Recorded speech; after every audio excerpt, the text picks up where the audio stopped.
30 खरब रुपए से जायद मालियत का बजट कल पेश किया जाएगा। नून लीग का एहतजाज का फैसला।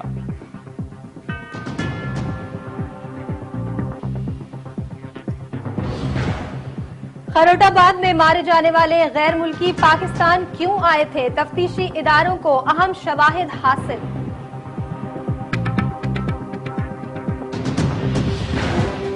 लाहौर में ट्रैफिक वार्डन्स ने गाड़ी आधे घंटे तक रोके रखी, मरीज दम तोड़ गया। लवाहिकीन का एहतजाज, वार्डन पर तशद्दुद।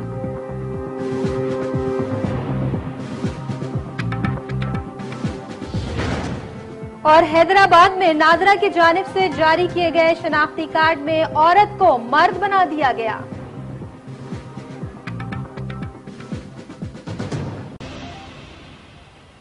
ब्रेक के बाद आपको एक बार फिर न्यूज शो में हम खुशामदीद कहेंगे और कुछ मजीद खबरों की जानिब बढ़ेंगे और बात करेंगे खरोटाबाद वाक़े की। कोयटा के इलाके खरोटाबाद में पुलिस और एफसी के हाथों मारे जाने वाले रूसी और ताजिक बाशिंदों के हवाले से अहम इंकशाफात हुए हैं। मजीद हम इसी हवाले से बात करेंगे। कोयटा के ब्यूरो चीफ मुजीब अहमद हमारे साथ मौजूद है। मुजीब, ये बताएगा कि खरोटाबाद वाक़े पर तफ्तीशी इदारों की जानिब से तहकीकाती ट्रिब्यूनल को क्या तफ्तीशी मवाद दिया गया है? कौन से ऐसे अहम इंकशाफात हैं जो सामने आए हैं? खरोटाबाद में गैर मुल्कियों की हलाकत की तहकीकात के लिए कायम ट्रिब्यूनल के सामने तफ्तीशी इदारों ने जो मवाद रखा है, इसमें ज्यादातर मवाद वो है जो इन गैर मुल्कियों से बरामद हुआ। इसमें सबसे अहम चीज वो कंप्यूटर हार्ड डिस्क है जो इनके पास मौजूद थी और इसमें बेताशा मवाद है। 55 GB पर मुश्तमिल इस हार्ड डिस्क में मुख्तलिफ चीजें हैं जिनको रखा गया ट्रिब्यूनल के सामने।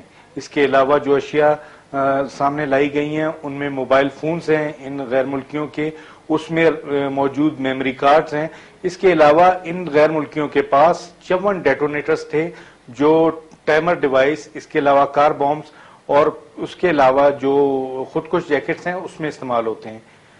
गैर मुल्कियों के कब्जे से खुदकुश जैकेट का ट्रिगर भी मिला है और इसके अलावा कई ट्रिगर भी हैं जो खुदकुश धमाके में इस्तेमाल होते हैं और इनके बारे में कहा जाता है कि ये नायाब हैं वस्ती एशियाई रास्तों में और ज्यादातर लोग इन्हें यहाँ से खरीदते हैं और फिर इनको अपने मुल्कों में लेके जाते हैं। ठीक है मुजीब, तफ्तीशी मवाद में मिलने वाले सामान में शामिल वीडियो फिल्म से उनकी किन सरगर्मियों की निशानदेही होती है? इसमें बहुत सी वीडियोस भी दिखाई गई हैं और इसमें जो खास वीडियोस हैं उसमें इन गैर मुल्कियों को ट्रेनिंग के मराइल से गुजरते हुए दिखाया गया है। इनमें ये गैर मुल्की वजीरिस्तान के पहाड़ी इलाके में अस्करी तरबियत ले रहे हैं और फायरिंग कर रहे हैं। इसमें उनकी खवातीन भी शामिल हैं जो फायरिंग की ट्रेनिंग ले रही हैं। इसके अलावा बम बनाने के तरीके दिखाए गए हैं और ये 2 घंटे पर मुश्तमिल एक वीडियो है जिसमें इन गैर मुल्कियों को खुदकुश जैकेट तैयार करने का पूरा तरीकाकार बताया गया है और इसके साथ वो जो मालूमात हैं उनको हाथ से कागज पर कलमबंद भी किया गया है जो पूरी की पूरी डिटेल्स है खुदकुश जैकेट बनाने की। इसके अलावा टाइम बम और उसके साथ रिमोट कंट्रोल बम, ये तमाम बम इन गैर मुल्कियों ने खुद बनाए हैं और ये 2-2 घंटे पर मुश्तमिल वीडियोज हैं जो रिकॉर्ड पे लाई गई हैं और ट्रिब्यूनल के सामने रखी गई हैं। ट्रेनिंग के जिन मराइल का जिक्र किया गया है उसमें जो फायरिंग करते हुए दिखाया गया है वो पहाड़ों पर है, ज्यादातर पहाड़ी इलाके हैं और यहाँ से फायरिंग करते हुए दिखाया गया है। यहाँ पे खातून को ये भी दिखाया गया है कि उसे डायरेक्शंस दी जा रही हैं रूसी जबान में कि किस तरह फायर करना है। अच्छा मुजीब, इनकी सरगर्मियों की निशानदेही तो की गई है इस वीडियो फिल्म में। ये बताएगा कि इन लोगों से मिलने वाले पासपोर्ट्स के मुताबिक ये किन मुल्कों के शहरी हैं? जी, ये गैर मुल्की बाशिंदे एक ग्रुप की शक्ल में रूस और ताजिकिस्तान से आए थे और इनकी पासपोर्टों से जो शनाख्त हुई है वो इन 5 गैर मुल्कियों के पासपोर्ट मिले हैं जिनमें से 4 रूसी बाशिंदे हैं जो 2 जोड़े हैं जबकि एक खातून है ताजिक और जबकि उसके साथ जो जोड़े का दूसरा हिस्सा यानी उसका शौहर था वो वारदात से मौके से फरार हो गया था, इसलिए उसका पासपोर्ट मौजूद नहीं। इन पासपोर्टों से जो शनाख्त हुई है रूसी सिफारतकारों ने इसकी तस्दीक भी कर दी है कि 4 इनमें रूसी बाशिंदे हैं और इनके पास रूसी पासपोर्ट हैं और इनकी तस्वीर से भी ये साबित हो चुका है। جبکہ جو خاتون ایک ہے وہ تاجک خاتون ہے اور اس کے پاسپورٹ سے بھی یہ پتہ لگا ہے کہ وہ تاجک ہے، لیکن اس کے شوہر کا نہ تو پاسپورٹ موجود ہے نہ ہی وہ خود، کیونکہ وہ ان کے ساتھ کوئٹہ تک آیا تھا اور پھر یہ خروٹ آباد چیک پوسٹ سے وہ فرار ہوا، اس لیے اس کی تلاش بھی کی جا رہی ہے۔ اس غیر ملکی کی تصویر بھی ان میں موجود ہے جو وزیرستان میں ٹریننگ لے رہے تھے، اور اس کی باقاعدہ شناخت بھی ان لوگوں نے کی ہے جو موقع واردات پہ موجود تھے۔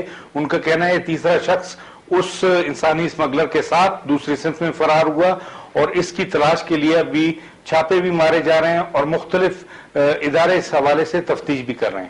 اچھا مجیب، ایک بار پھر ہم اگر تفتیشی مواد کی بات کرتے ہیں تو اس کے مطابق ان لوگوں نے کس کس نوعیت کی تربیت حاصل کی، اور واپسی کے لیے کیا راستے اور کون سے ایسے طریقے تھے جو انہوں نے اختیار کیے؟ ان غیر ملکیوں نے واپس جانے کے لیے وہی طریقہ کار اختیار کیا جس طرح وہ آئے تھے۔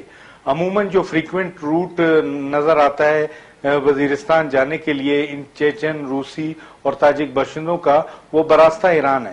یہی روٹ سے وہ آئے تھے، اور اس دفعہ جو جانے کے لیے طریقہ کار استعمال کیا اس میں انسانی اسمگلر کی خدمات لی گئیں، اور کچھ لاکھ کے ایک انسانی اسمگلر سے رابطہ کیا گیا جو انہیں ڈی آئی خان ٹانک براستہ زوب کوئٹہ تک لایا، اور پھر کوئٹہ سے اس نے انہیں آگے لے کے جانا تھا پنجگور تک، اور اس کے لیے اس نے بات بھی کر رکھی تھی جو ریکارڈ فون کالز کا سامنے آیا تفتیشی اداروں کے اس انسانی اسمگلر کے رابطے نہ صرف پاکستان میں بہت سی جگہوں پہ تھے بلکہ تاجکستان، روس، ایران اور دیگر ملکوں میں بھی اس کے رابطے تھے۔ بہت شکریہ آپ کا۔ مجیب احمد کوئٹہ کے بیورو چیف ہمارے ساتھ موجود تھے، اور انتہائی خروٹ آباد واقعے کے حوالے سے انتہائی اہم انکشافات سامنے آئے ہیں کہ جو خودکش جیکٹس کے ٹریگر تھے وہ بھی موجود تھے، اور جو ٹریننگ دی گئی ہے ویڈیو فلم میں وہ سب کچھ دکھایا گیا ہے۔ بالکل، کیونکہ ابتدائی طور پر جس طرح سے ایک ٹریبونل بھی اس پر قائم کیا گیا ہے بلوچستان ہائی کورٹ کے ایک جج کی سربراہی میں، تو اس میں اب دیکھنا ہی ہوگا، کیونکہ ابتدائی طور پر جو عینی شاہدین تھے، جو گواہان تھے، ان کا کہنا تھا کہ یہ بے گناہ لوگ تھے اور ایک خاندان کی صورت میں سفر کر رہے تھے کہ ان کو سیکیورٹی فورسز نے اس طرح سے رشوت نہ دینے کے عوض اس طرح کی باتیں کی جا رہی ہیں۔ لیکن اب جو انکشافات سامنے آ رہے ہیں اشفاق، اس کو دیکھتے ہوئے تو لگتا ہے کہ کافی خطرناک لوگ تھے اور ان کا جو ٹارگٹ تھا وہ کچھ اور ہی تھا۔ جی بالکل، اب دیکھنا ہوگا کہ اب تحقیقات کس رخ پر پہنچتی ہیں اور آنے والے دنوں میں کیا نتیجہ نکلتا ہے اس سے۔